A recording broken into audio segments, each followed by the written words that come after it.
اعوذ باللہ من الشیطان الرجیم بسم اللہ الرحمن الرحیم انا انزلنا التوراة فیہا ھدی ونور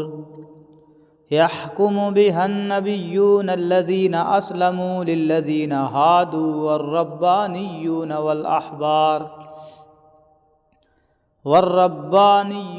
والأحبار بما استحفظوا من كتاب الله وكانوا عليه شهداء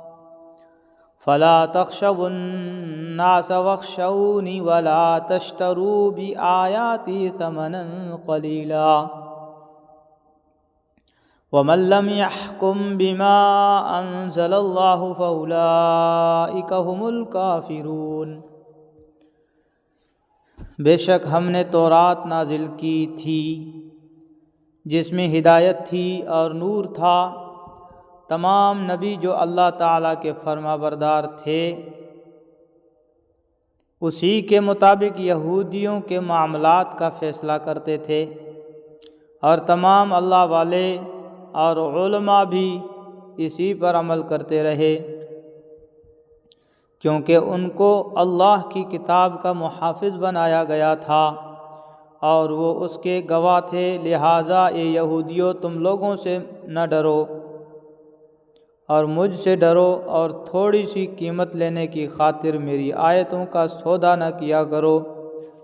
اور جو لوگ اللہ کے نازل کیے ہوئے حکم کے مطابق فیصلہ نہ کریں وہ لوگ کافر ہیں۔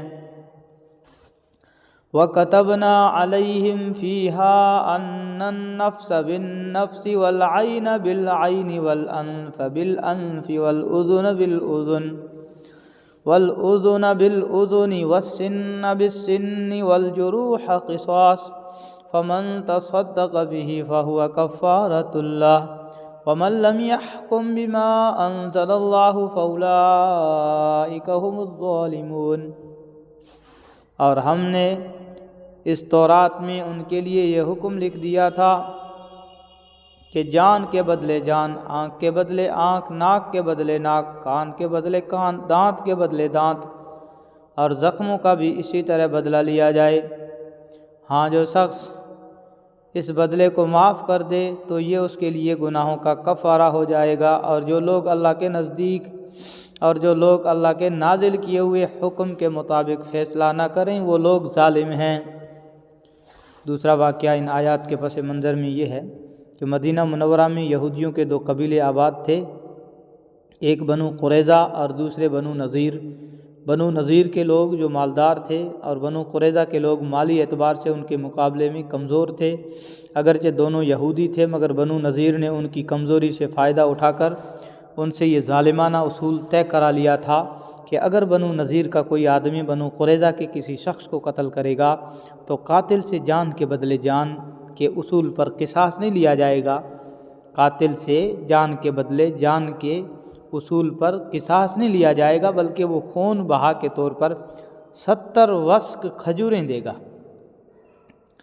وسق ایک پیمانہ تھا جو تقریباً 5 من سیر کا ہوتا تھا،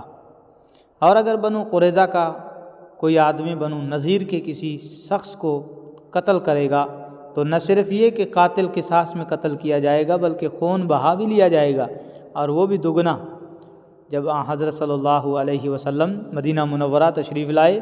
تو ایک واقعہ ایسا پیش آیا کہ قریظہ کے کسی شخص نے بنو نذیر کے ایک آدمی کو قتل کر دیا۔ بنو نذیر نے جب اپنی سابق قرارداد کے مطابق قصاص اور خون بہا دونوں کا مطالبہ کیا تو قریظہ کے لوگوں نے اسے انصاف کے خلاف قرار دیا اور تجویز پیش کی کہ فیصلہ حضرت صلی اللہ علیہ وسلم سے کرایا جائے، کیونکہ اتنا وہ بھی جانتے تھے کہ آپ کا دین انصاف کا دین ہے۔ جب قریظہ کے لوگوں نے زیادہ اصرار کیا تو بنو نذیر نے کچھ منافقین کو مقرر کیا کہ وہ حضرت صلی اللہ علیہ وسلم سے غیر رسمی طور پر آپ کا اندیہ معلوم کریں، اور اگر آپ کا اندیہ بنو نذیر کے حق میں ہو تو فیصلہ ان سے کرائیں، ورنہ ان سے فیصلہ نہ لیں۔ اس پس منظر میں یہ آیت بتا رہی ہے کہ تورات نے تو واضح طور پر فیصلہ دیا ہوا ہے کہ جان کے بدلے جان لینی ہے، اور اس لحاظ سے بنو نذیر کا مطالبہ سراسر ظالمانہ اور تورات کے خلاف ہے۔ وَقَفَّيْنَا عَلَىٰ آثَارِهِمْ بِعِيسَىٰ ابْنِ مَرْيَمَ مُصَدِّقًا لِمَا بَيْنَ يَدَيْهِ مِنَ التَّوْرَاةِ وَآتَيْنَاهُ الْإِنْجِيلَ فِيهِ هُدًى وَنُورٌ وَمُصَدِّقًا لِمَا بَيْنَ يَدَيْهِ مِنَ التَّوْرَاةِ وَهُدًى وَمَوْعِظَةً لِلْمُتَّقِينَ، اور ہم نے ان پیغمبروں کے بعد عیسیٰ ابن مریم کو اپنے سے پہلی کتاب یعنی تورات کی تصدیق کرنے والا بنا کر بھیجا، اور ہم نے ان کو انجیل عطا کی جس میں ہدایت تھی اور نور تھا، اور جو اپنے سے پہلی کتاب یعنی تورات کی تصدیق کرنے والی اور متقیوں کے لیے سراپا ہدایت و نصیحت بن کر آئی تھی۔ وَلْيَحْكُمْ أَهْلُ الْإِنْجِيلِ بِمَا أَنزَلَ اللَّهُ فِيهِ وَمَنْ لَمْ يَحْكُمْ بِمَا أَنزَلَ اللَّهُ فَأُولَٰئِكَ هُمُ الْفَاسِقُونَ، اور انجیل والوں کو چاہیے کہ اللہ نے اس میں جو کچھ نازل کیا ہے اسی کے مطابق فیصلہ کریں، اور جو لوگ اللہ کے نازل کیے ہوئے حکم کے مطابق فیصلہ نہ کریں وہ لوگ فاسق ہیں۔ وَأَنزَلْنَا إِلَيْكَ الْكِتَابَ بِالْحَقِّ مُصَدِّقًا لِمَا بَيْنَ يَدَيْهِ مِنَ الْكِتَابِ وَمُهَيْمِنًا عَلَيْهِ فَاحْكُم بَيْنَهُم بِمَا أَنزَلَ اللَّهُ وَلَا تَتَّبِعْ أَهْوَاءَهُمْ عَمَّا جَاءَكَ مِنَ الْحَقِّ لِكُلٍّ جَعَلْنَا مِنكُمْ شِرْعَةً وَمِنْهَاجًا وَلَوْ شَاءَ اللَّهُ لَجَعَلَكُمْ أُمَّةً وَاحِدَةً وَلَٰكِن لِّيَبْلُوَكُمْ فِيمَا آتَاكُمْ فَاسْتَبِقُوا الْخَيْرَاتِ إِلَى اللَّهِ مَرْجِعُكُمْ جَمِيعًا فَيُنَبِّئُكُم بِمَا كُنتُمْ فِيهِ تَخْتَلِفُونَ۔ اور اے رسول محمد صلی اللہ علیہ وسلم، ہم نے تم پر بھی حق پر مشتمل کتاب نازل کی ہے جو اپنے سے پہلی کتابوں کی تصدیق کرتی ہے اور ان کی نگہبان ہے، لہٰذا ان لوگوں کے درمیان اسی حکم کے مطابق فیصلہ کرو جو اللہ نے نازل کیا ہے، اور جو حق بات تمہارے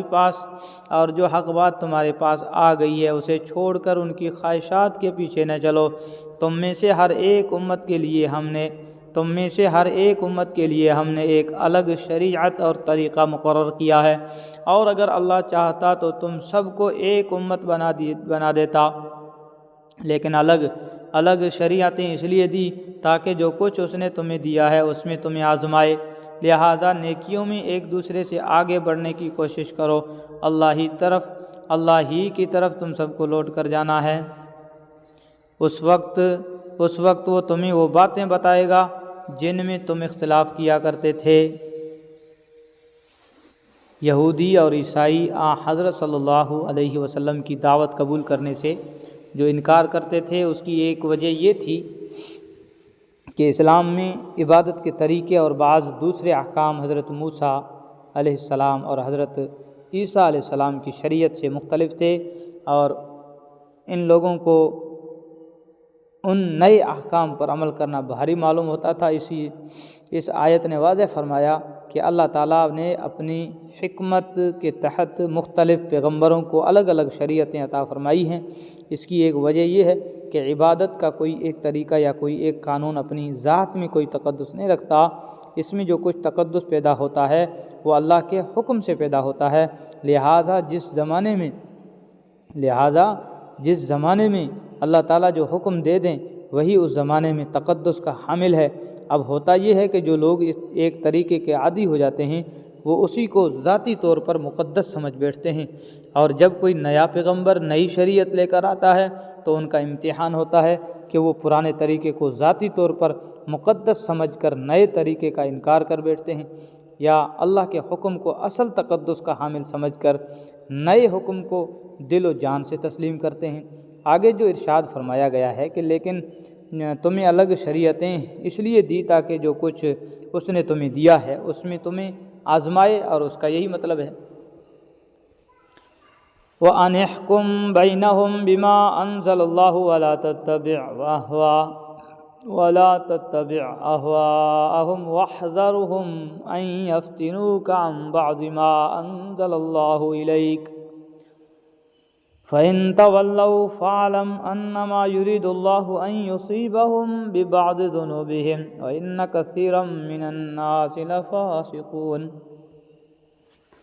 اور ہم حکم دیتے ہیں کہ تم ان لوگوں کے درمیان اسی حکم کے مطابق فیصلہ کرو جو اللہ نے نازل کیا ہے، اور ان کی خواہشات کی پیروی نہ کرو، اور ان کی اس بات سے بچ کر رہو کہ وہ تمہیں فتنے میں ڈال کر کسی ایسے حکم سے ہٹا دیں جو اللہ نے تم پر نازل کیا ہو۔ اس پر اگر وہ منہ موڑیں تو جان رکھو اللہ نے ان کے بعض گناہوں کی وجہ سے ان کو مصیبت میں مبتلا کرنے کا ارادہ کر رکھا ہے، اور ان لوگوں میں سے بہت سے فاسق ہیں۔ یہ حکم اس صورت میں ہے جب غیر مسلم لوگ اسلامی حکومت کے باقاعدہ شہری بن جائیں، جب غیر مسلم لوگ اسلامی حکومت کے باقاعدہ شہری بن جائیں، جن کو فقہی اصطلاح میں ذمہ کہا جاتا ہے، یا اس صورت میں جب وہ اپنی رضامندی سے اپنا فیصلہ مسلمان قاضی سے کروانا چاہیں، ایسی صورت میں مسلمان قاضی عام ملکی قوانین میں فیصلہ اسلامی شریعت کے مطابق کرے گا، البتہ ان کے خالص مذہبی معاملات، عبادات، نکاح، طلاق اور وراثت میں انہیں اپنے مذہب کے مطابق فیصلہ کرنے کا حق حاصل ہوگا، مگر یہ فیصلہ انہیں کے افراد کریں گے۔ بعض گناہ اس لیے فرمایا کہ تمام گناہوں کی سزا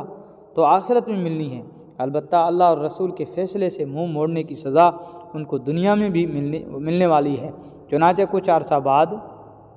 ان کی عہد شکنی اور سازشوں کے نتیجے میں ان کو جلاوطنی اور قتل کی سزائیں دنیا ہی میں مل گئی۔ افحکم الجاہلیت یبغون ومن احسن من اللہ حکما لقوم یوقنون ومن احسن من اللہ حکما لقوم یوقنون ومن احسن من اللہ حکما لقوم یوقنون۔ بھلا کیا یہ جاہلیت کا فیصلہ حاصل کرنا